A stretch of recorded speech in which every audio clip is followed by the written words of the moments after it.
নমস্কার বন্ধুরা, আজকে রান্নাঘরে আপনাদের সবাইকে স্বাগত জানাই। আজকে আমি দোকানের মতো পারফেক্ট বোঁদে বানিয়ে দেখাবো। আপনারা প্রথম থেকে শেষ পর্যন্ত ভিডিওটা দেখতে থাকুন, আশা করি আপনাদের ভালো লাগবে। যদি বোঁদের রেসিপিটা আপনাদের ভালো লেগে থাকে তাহলে অবশ্যই একটা লাইক করবেন। আর যারা এখনও আমার চ্যানেলটা সাবস্ক্রাইবার করেনি প্লিজ সাবস্ক্রাইবার করে নেবেন, পাশের বেল আইকনটা অবশ্যই বাজিয়ে দেবেন আমি যখন নিত্য নতুন রেসিপি আপলোড করব সবার আগে পাওয়ার জন্য। তাহলে চলুন বোঁদেটা তৈরি করা যায়। আমি বোঁদেটা তৈরি করার জন্য এখানে এরকম একটা বোল নিয়ে নিয়েছি আর এখানে একটা ছাঁকনি নিয়ে নিয়েছি। এবার বেসনটাকে আমি চেলে নেব। আপনারা অবশ্যই বেসনটা চেলে নেবেন, কেন বেসনের মধ্যে অনেক গুটলি থাকে, অনেক রকম নোংরা থাকে। আর বোঁদে বানানোর জন্য আমাদের প্রপার একটা ব্যাটারের প্রয়োজন, তার জন্য ভালো করে বেসনটা চেলে নিতে হবে। দেখুন বন্ধুরা, এখানে বেসনটা আমার চালা হয়ে গেছে। এবার আমি জল দিয়ে বেসনটাকে এটা ব্যাটার বানিয়ে নেব। একসঙ্গে জল দেবেন না, অল্প অল্প করে জল দেবেন আপনারা। একসঙ্গে জল দিলে কিন্তু ঝোলা হয়ে যাবে। অল্প অল্প করে জল দিয়ে একটা স্মুথ ব্যাটার রেডি করে নিতে হবে। দেখেন বন্ধুরা, এখানে ব্যাটারটা আমার রেডি হয়ে গেছে। এবার ব্যাটারটাকে আমি হাত দিয়ে ভালো করে 5 মিনিট মতো ফেটিয়ে নেব। যত ফেটাবেন তত কিন্তু বোঁদেগুলো সুন্দর হবে আর মুচমুচে হবে। এইভাবে আমি 5 থেকে 7 মিনিট ব্যাটারটাকে ভালো করে ফেটিয়ে নেব। দেখুন বন্ধুরা, ব্যাটারটা আমার ফেটানো হয়ে গেছে।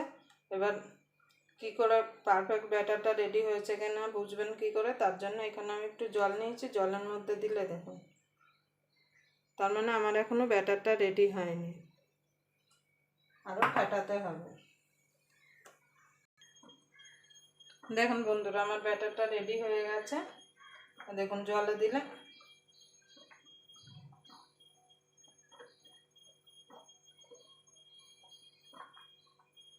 আর একটু আমার ব্যাটারটা ফেটাতে হবে। দেখুন বন্ধুরা, ব্যাটারটা আমার রেডি হয়ে গেছে। দেখুন উপর থেকে ফেললে সঙ্গে সঙ্গে দাগটা মিলিয়ে যাচ্ছে না, তার মানে আমার ব্যাটারটা পুরো একদম পারফেক্ট তৈরি হয়েছে।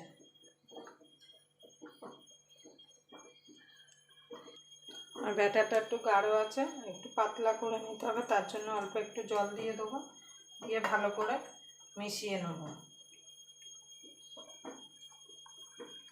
এবারে একটা বাটির মধ্যে আমি 2 হাতা বেসন ব্যাটার তুলে নেব।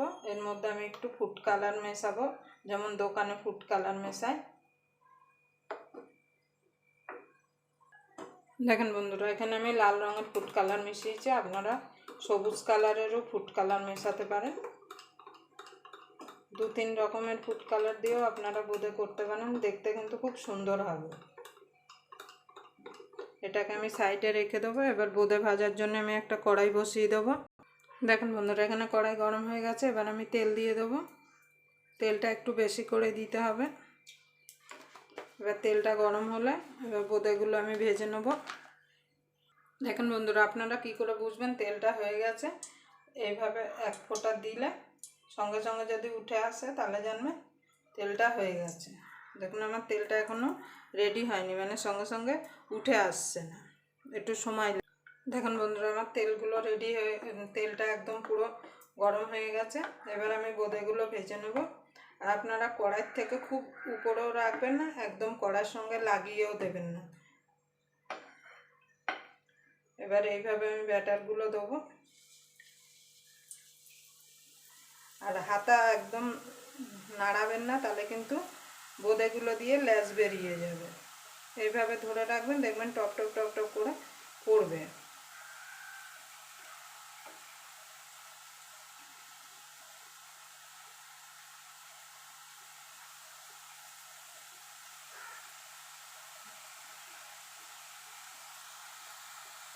দেখুন বন্ধুরা, এই বোঁদেগুলো ভাজা হয়ে গেছে। এবার আমি তুলে নেব।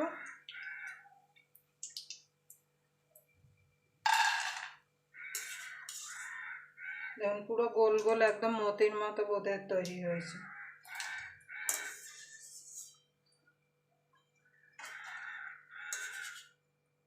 এইভাবে আমি বাকি বোঁদেগুলো সব ভেজে তুলে নেব। দেখুন বন্ধুরা, এই বোঁদেগুলো ভাজা হয়ে গেছে। এবার আমি লাল বোঁদেগুলো ভেজে নেব।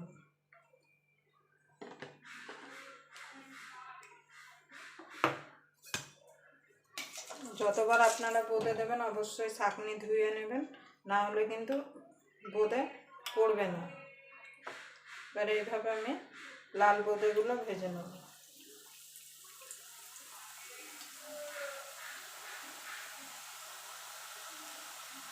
দেখুন বন্ধুরা, লাল বোঁদেগুলো আমার ভাজা হয়ে গেছে।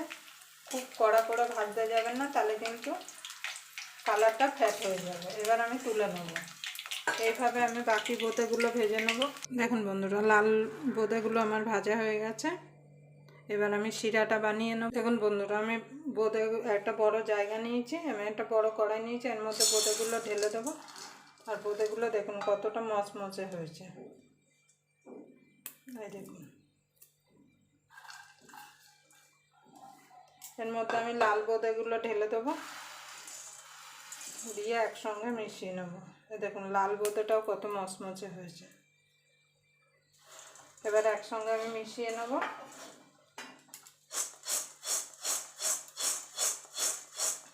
এবার আমি একটা শিরা তৈরি করে নেব। এরকম আমি 2 বাটি চিনি দিয়ে দেবো।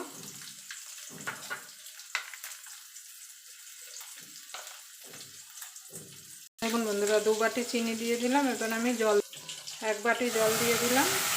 আর আমি এখানে মোট 2 বাটি জল দিলাম। এবার ভালো করে ফুটতে দেবো, যাতে চিনিটা যতক্ষণ গলে না যায়। দেখুন বন্ধুরা, এখানে আমার রসটা ফুটে গেছে আর চিনিটাও গলে গেছে। এখানে আমার কোনো তারের দরকার নেই, চিটচিটে একটা রস হলেই হবে। খুব গাঢ় হয়ে গেলে বোঁদের মধ্যে কিন্তু রসগুলো ঢুকবে না। আমি 2টা এলাচ ফাটিয়ে দিয়ে দিলাম।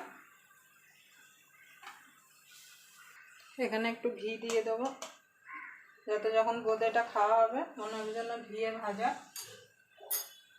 আপনারা চাইলে ঘি দিতেও পারেন, নাও পারেন। এটা চিটচিটে রস হলে আমি গ্যাসটাকে বন্ধ করে দেবো।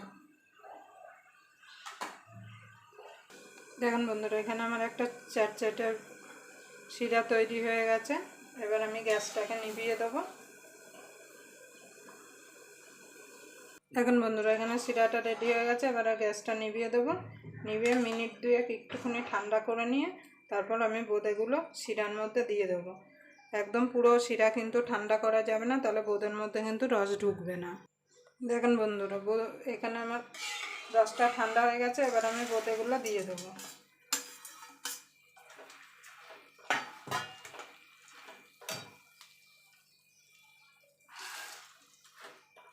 বোঁদেগুলো দিয়ে নেড়ে দেবো।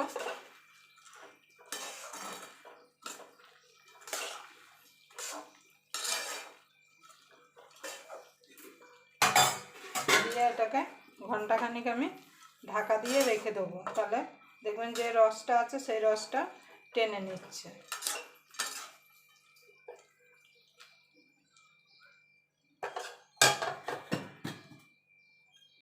দেখুন বন্ধুরা, পুরো রসে দেখুন টেনে নিয়েছি। আর দেখুন ভেতরে কত রস ঢুকে গেছে, এই দেখুন, এই দেখুন। আবার আপনাদের সঙ্গে কোনো নতুন রেসিপি নিয়ে দেখা হবে। ততক্ষণ পর্যন্ত আপনারা সুস্থ থাকবেন, ভালো থাকবেন। নমস্কার।